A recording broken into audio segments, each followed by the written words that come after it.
उनमें लोगों को नदी किनारे पिकनिक मनाते हुए देखते हैं। लेकिन तभी अचानक बिना किसी इंसान के एक बोट नदी में तैरती हुई उनके करीब आई। लेकिन बोट के अंदर जो मिला वो देखकर ये लोग हैरान रह गए। इस बोट के अंदर एक बुरी तरह से गली सड़ी डेड बॉडी थी। ये शरीर बहुत ज्यादा बुरी हालत में था। जल्द ही वहाँ का पुलिस चीफ जॉन हॉकिंस वहाँ पहुँच गया। हॉकिंस के आने से पहले ही फोरेंसिक ऑफिसर कॉनी वहाँ पहुँच चुकी थी। उसने हॉकिंस को बताया कि डेड बॉडी बहुत बुरे हाल में है और इसके शरीर में हड्डियाँ तो हैं ही नहीं, सिर्फ मांस बचा है। ये बहुत अजीब सा केस था। ऐसा लग रहा था किसी ने हड्डियाँ निकाल ली हो, जो कर पाना आमतौर पर नामुमकिन सा लगता है। शरीर को पोस्टमार्टम के लिए भेज दिया गया। जेकब नाम के डॉक्टर ने शरीर का निरीक्षण किया। पूरी जांच पड़ताल के बाद जेकब ने हॉकिंस को बताया कि ऐसा ही लग रहा है कि किसी ने बड़े ही ध्यान से सारी हड्डियां निकाल ली हों। लेकिन सोचने की बात यह है कि ऐसा किया कैसे होगा उसने। जेकब को इस शरीर के अंदर एक मधुमक्खी जैसा कीड़ा भी मिला। इस कीड़े को जेकब ने एक जार में बंद कर दिया था। हॉकिंग ने कॉनी को ये जार दिया ताकि इसे ध्यान से रख दिया जाए। हो सकता है ये सबूत के तौर पर काम आ जाए और मौत के कारण का पता लगाया जा सके। जल्द ही कॉनी को इस आदमी का नाम पता चला। इस आदमी का नाम था डॉक्टर कोल पार्सन्स। वो एक साइंटिस्ट है जो लगभग 1 साल पहले यहाँ रहने आया था। उन्हें इस आदमी का वॉलेट और कुछ सामान बोट पर ही मिला। वो पहले यूनिवर्सिटी में एक प्रोफेसर हुआ करता था, लेकिन फिर उसने सब कुछ छोड़ दिया और अकेले जाकर नदी के किनारे रहने लगा, जंगल के बीचों बीच। हॉकिंस को इस केस की अच्छे से जांच करने के लिए उस आदमी के घर जाना होगा। इसके बाद हम मैग नाम की एक लड़की को देखते हैं, जो कि हॉकिंस की एक्स गर्लफ्रेंड है। मैग पुलिस के लिए जंगल की गाइड के तौर पर काम करती थी। हॉकिंस ने मैग से मिलकर इस केस के बारे में पूरी जानकारी दी। मैग उस साइंटिस्ट को जानती थी। लगभग 1 साल पहले मैग ने उस साइंटिस्ट की कुछ सामान लाने में मदद भी की थी। वो जानती थी कि ये साइंटिस्ट किसी एक्सपेरिमेंट पर काम कर रहा है, लेकिन इस एक्सपेरिमेंट के बारे में ज्यादा कुछ नहीं पता उसे। हॉकिंस ने मैग को अपने साथ चलने के लिए कहा ताकि इस केस की अच्छे से छानबीन हो सके और मैग इसके लिए तुरंत मान भी गई। हॉकिंस ने जेकब को भी साथ आने को कहा। इस छानबीन पर चलने से पहले हॉकिंस ने कुछ सूचना इकट्ठी की और तभी उसे एक और परेशान कर देने वाली खबर मिली। उस साइंटिस्ट की एक छोटी बेटी भी थी जो लगभग 1 साल पहले गायब हो गई थी और उसे आज तक कोई नहीं ढूंढ पाया। अगले ही दिन हॉकिंस, मैग और जेकब ने सारा सामान बांधा और घने जंगल की ओर निकल पड़े। इस सफर का कुछ हिस्सा उन्हें बोट से तय करना होगा ताकि वो साइंटिस्ट के केबिन तक पहुंच सके। जब ये लोग रास्ते में थे तो अचानक कॉनी का फोन आया। कॉनी ने बताया कि जो कीड़ा इस आदमी के शरीर में मिला है वो कल तो मर गया था और आज फिर से जिंदा हो गया। कॉनी ने पूछा कि क्या मैं इस कीड़े को जांच के लिए लैब में भेज दूं, लेकिन हॉकिंस ने कहा कि मेरे लौटने का इंतजार करो। कॉनी ने ये भी बताया कि जब इस साइंटिस्ट की बेटी गायब हुई थी तो उसकी पत्नी का दिमागी संतुलन हिल गया था और उसे 3 महीने तक अस्पताल में रखा गया था। वो बार बार अपने पति को ही अपनी बेटी के गायब होने के लिए जिम्मेदार ठहरा रही थी। जैसे जैसे रात हुई हॉकिंस, मैग और जेकब अपनी मंजिल तक पहुँचे। कभी नदी किनारे जो सुंदर घर हुआ करता था वो अब एक डरावना अकेला कैबिन बन चुका है जहाँ कोई नहीं आता जाता, किसी तरह का कोई रख रखाव नहीं है। मैग ये देखकर बहुत दुखी हुई क्योंकि जब 1 साल पहले वो यहाँ आई थी तो ये जगह बहुत खूबसूरत थी। हॉकिंस ने मैग और जेकब को बाहर रुकने को कहा और उसने पहले अंदर जाकर देखा कि वहाँ कोई खतरा तो नहीं है। उसने आवाज भी लगाई कि शायद अंदर कोई हो, लेकिन ये जगह पूरी तरह तहस नहस हो चुकी थी। सारा सामान, फर्नीचर इधर उधर बिखरा हुआ था और ये तो देखकर ही पता चल रहा था कि यहाँ काफी समय से कोई नहीं रह रहा। जब हॉकिंस ने इस जगह की छानबीन शुरू की तो उसे कुछ अजीबोगरीब चीजें मिली, जैसे अजीब तरह से हिलती हुई छत, जिसे देखकर ऐसा लग रहा था मानो वो जिंदा हो। जल्द ही हॉकिंस को एक कमरा मिला जिसका दरवाजा बहुत अच्छी तरह से बंद किया गया था। उसने अभी के लिए ये दरवाजा नहीं खोला और बाहर मैग और जेकब को बुलाने गया। रात बहुत ज्यादा हो गई थी, इसलिए उन्होंने सोचा कि जंगल में वापस जाना सही नहीं रहेगा, रात को यहीं रुक जाते हैं। लेकिन इस जगह का माहौल बहुत ही अजीब और डरावना था। घर में घूमते हुए भी अजीब और डरावनी आवाजें गूंज रही थी। हॉकिंस ने कहा कि डरने की बात नहीं है, ये आवाजें किसी चूहे या रकून की होंगी, लेकिन असल में तो टेंशन बढ़ती गई। अचानक इस कैबिन की लाइटें जलने बुझने लगी, जिससे ये जगह और भी ज्यादा अजीब और डरावनी लगने लगी। जल्द ही उन्हें एक बेसमेंट का दरवाजा दिखाई दिया। उन्होंने सोचा कि नींद तो यहाँ वैसे भी नहीं आएगी, तो थोड़ी छानबीन ही कर लेते हैं। नीचे बेसमेंट में उन्हें एक बड़ी बिजली पैदा करने वाली मशीन मिली। अजीब सी मशीन एक बड़े इंडस्ट्रियल चार्जर जैसी लग रही है। पूरी तरह इस मशीन का क्या काम है ये उन्हें भी समझ नहीं आया, लेकिन ये मशीन काफी ताकतवर और खतरनाक लग रही है। हॉकिंस ने जो रिसर्च यहाँ आने से पहले की थी उसमें भी ऐसी किसी मशीन का जिक्र था। इस घर की रसोई में छानबीन करते हुए उन्हें पता चला कि रसोई की अलमारी से कुछ तारें ऊपर की तरफ जा रही हैं। इन तीनों ने अंदाजा लगाया कि जो भी मशीन इस घर में मौजूद है वो जरूर ऊपर वाले कमरे में होगी। खैर, जो कमरा हॉकिंग को पहले बंद मिला था वो खुद ब खुद खुल गया। हॉकिंग ने अपने दोस्तों को बुलाया और तीनों अंदर चले गए। दीवारों पर अजीबोगरीब फोटोज लगी हुई थी और तंत्र मंत्र से जुड़े हुए रहस्यमयी निशान बने हुए थे, लेकिन कुछ साइंस से जुड़ी चीजें भी थी। ये साइंस और काले जादू का एक मिक्सचर सा लग रहा था। वहाँ कुछ फोटोज तो बहुत ज्यादा दिल दहला देने वाली थी। वो लोग छानबीन कर ही रहे थे कि अचानक एक मकड़ी ने जेकब के मुंह पर काट लिया।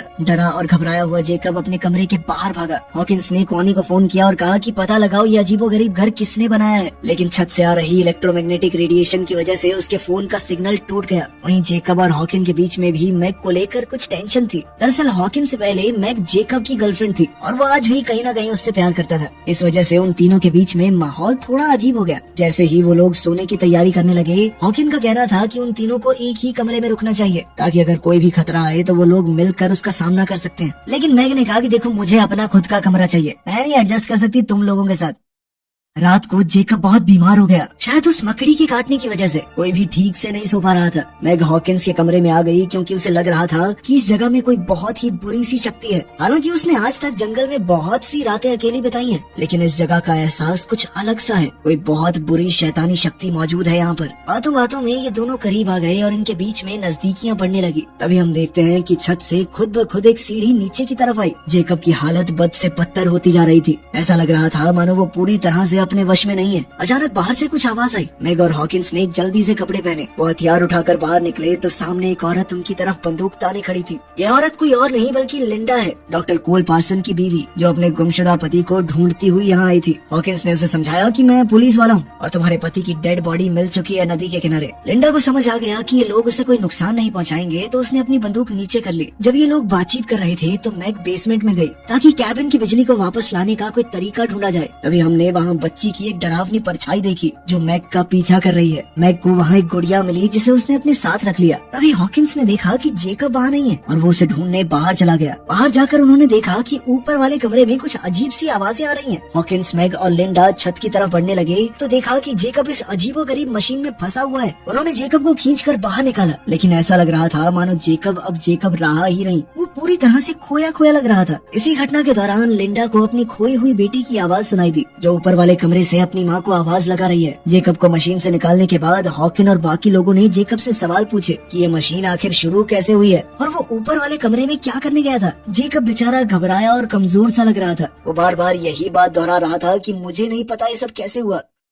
लिंडा उस मशीन के सामने खड़ी होकर थोड़ा घबराई हुई उसे देख रही थी। मैग वहाँ आई और लिंडा से पूछा कि तुम्हें कोई अंदाजा है कि ये मशीन है क्या। लिंडा ने बताया कि एक इलेक्ट्रोमैग्नेटिक मशीन है जो बहुत ताकतवर मैग्नेटिक फील्ड बनाने में इस्तेमाल की जाती है। उसने आगाह किया कि ये मशीन इंसानों के लिए बहुत ही ज्यादा खतरनाक और जानलेवा है। हॉकिंस लिंडा को उस कमरे में ले गया जहाँ वो अजीबोगरीब फोटोज दीवारों पर चिपकी हुई थी। लिंडा ये सब देखकर और ज्यादा घबरा गई। वो अपने पति के साथ 10 साल रही है और उसे अच्छी तरह से जानती है कि ये काम उसका बिल्कुल नहीं है। उसने पूरे कॉन्फिडेंस के साथ कहा कि ये काम मेरे पति का बिल्कुल नहीं है। अब उसे डर था कि शायद किसी बेहद डरावनी चीज ने मेरे पति को अपने वश में कर लिया है। तभी हॉकिंस को वहाँ एक लैपटॉप मिला जिस पर पासवर्ड लगा हुआ था, तो वो उसे खोल नहीं पाया। उसने लिंडा से इस पासवर्ड को खोलने में मदद मांगी। इससे पहले कि वो कुछ करते, उन्हें खिड़की से घर के बाहर कोल खड़ा हुआ मिला जो कि जिंदा और बिल्कुल ठीक था। वो घबरा कर बाहर की तरफ भागे और समझ गए कि ये कोई भ्रम नहीं है, कोल सच में जिंदा है। गुस्से में लिंडा ने कोल को एक जोरदार थप्पड़ दे मारा, लेकिन कोल ने कोई उल्टा जवाब नहीं दिया। उसने कहा कि तुम्हारा गुस्सा जायज है और मारो चाहे मुझे। अंदर चलकर सब लोग आराम से बैठ गए। हॉकिंस ने कोल से पूछा कि तुम इतने वक्त से कहाँ पर थे और यहाँ क्या हुआ, ये घर ऐसी हालत में क्यों है। उसने नदी के पास बोट में मिली डेड बॉडी के बारे में भी कोल को बताया। कोल इन सब बातों को हंसकर टाल रहा था। उसने मशीन के बारे में किसी भी सवाल का सीधा जवाब नहीं दिया। पुलिस स्टेशन में कॉनी लगातार हॉकिंस से संपर्क करने की कोशिश कर रही थी। जो मक्खी उस लाश के शरीर में मिली थी वो जिंदा तो हो ही गई थी, लेकिन अब वो 2 मक्खियों में बदल चुकी है। इसकी वजह कोल की वो मशीन हो सकती है। वहीं हम देखते हैं कि जेकब की हालत अब बद से बदतर होती जा रही थी। उसके शरीर में डरावने बदलाव शुरू हो गए थे। नाखूनों के ऊपर नए नाखून उगने लगे, जल्द ही नए दांत भी, और हड्डियों के ऊपर हड्डियां उगने लगी। वो बहुत तेजी से बदल रहा था। ये सब कुछ शायद उस मशीन की रेडिएशन की वजह से हुआ है। हॉकिन ने कोल से काफी सवाल जवाब किए, लेकिन कोल ने कोई भी सही जवाब नहीं दिया। यहाँ तक कि जब लिंडा ने उससे पूछा कि तुम कहाँ गए थे, तब भी उसने कोई खास ढंग का जवाब नहीं दिया। और उधर जेकब कोल की बातें इस तरह मान रहा था मानो वो उसका कोई नौकर हो। जब लिंडा जेकब की हालत देखने गई तो उसका शरीर इस तरह से बदला हुआ देखकर वो बहुत ज्यादा डर गई। वो तुरंत हॉकिंस और मैग को बताने गई। जेकब के शरीर में ऐसा भयानक बदलाव देखकर वो लोग समझ गए कि उन्हें जल्द से जल्द यहाँ से निकलना होगा। जब वो लोग बाहर निकले तो देखा कि जिस बोट से वो सब यहाँ पर आए थे वो अब गायब है। हॉकिंस को कोल के ऊपर अब और ज्यादा शक होने लगा, लेकिन कोल अभी भी इन सारी चीजों को मजाक में ले रहा था। हॉकिंस ने गुस्से में अपना आपा खो दिया। उसने कोल को एक जबरदस्त मुक्का दे मारा और उसे बांध दिया ताकि वो आगे किसी चीज में मुसीबत न पैदा कर सके। लिंडा ने कहा कि हमें थोड़ा ढूंढना चाहिए, यहाँ आसपास कोई कोई तो होगा ही जो यहाँ से बाहर निकलने में हमारी मदद कर सके। हॉकिंस और मैग आसपास लोगों की तलाश में वहाँ से निकल गए। वो जल्द ही एक कैंपिंग साइट पर पहुँचे जहाँ बहुत सारा सामान पड़ा था, रहने खाने की जगह भी थी। लेकिन इस कैंप के अंदर बहुत सारी सड़ी गली डेड बॉडीज पड़ी हैं, जिन्हें देखकर वो दोनों तुरंत वहाँ से दूर भागे। ये घिनौना दृश्य देखकर मैग उल्टियाँ करने लगी। हॉकिंस ने उसे शांत करने की कोशिश की, लेकिन इसी दौरान मैग ने भावुक होकर कहा कि मैं प्रेग्नेंट हूँ, मेरे पेट में तुम्हारा ही बच्चा है।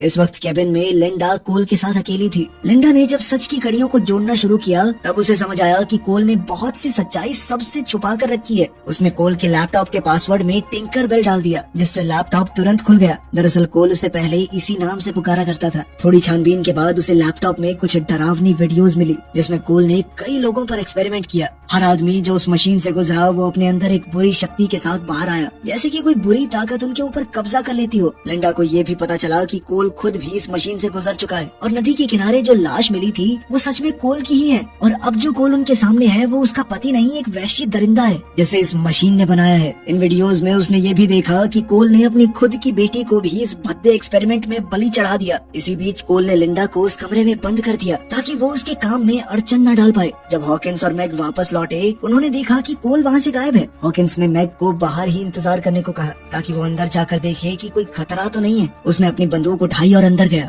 जेकब का शरीर अचानक अंदर से खुलने लगा और एक खतरनाक जीव उसके बचे हुए शरीर से बाहर निकल आया, जिसने तुरंत हॉकिंस पर हमला कर दिया। हॉकिंस ने अपनी पूरी ताकत से इस दानव का सामना किया। ठीक तभी मैग अंदर आ गई और इस दानव पर गोली चला के उसे मार गिराया। इस भयानक दृश्य को देखकर हॉकिंस ने फैसला किया कि उन्हें इस मशीन को खत्म करना होगा ताकि ये पागलपन खत्म किया जा सके। उसने मैग की सुरक्षा के लिए उसे बाहर भेजा और मशीन को जलाने की तैयारी करने लगा। इसके लिए उसने पेट्रोल और देसी बमों का इस्तेमाल किया। जल्द ही लिंडा उस कमरे से बाहर निकल आई, हाथ में कुल्हाड़ी लिए। वो कोल को किसी भी हालत में खत्म कर देना चाहती थी। जब वो बेसमेंट में पहुंची तो उसने देखा कि उसकी बेटी मशीन के अंदर जा रही है। भावुक होकर लिंडा भी मशीन के अंदर चली गई और इस खतरनाक ताकत का शिकार बन गई। बाहर इसी महीने शिकार हुए लोग जंगल में कहीं कहीं से कैबिन की तरफ बढ़ने लगे। मैग जितने लोगों को मार सकती थी उन्हें मारती रही, लेकिन कोई फायदा नहीं था क्योंकि जंगल से ये अजीबोगरीब इंसान बहुत ज्यादा तेजी से बाहर आने लगे। उधर बेसमेंट में हॉकिंस को पेट्रोल मिला और वो उसे उठाकर ऊपर वाले कमरे में जाने लगा। अब लिंडा का शरीर भी काफी हद तक बदल चुका था, जिस वजह से मैग को मजबूरी में उसे भी गोली चलाकर खत्म करना पड़ा। ऊपर वाले कमरे में हॉकिंस और कोल के बीच हाथापाई शुरू हो गई। कोल ने हॉकिंस की 2 उंगलियां मुंह से काटकर अलग कर दी।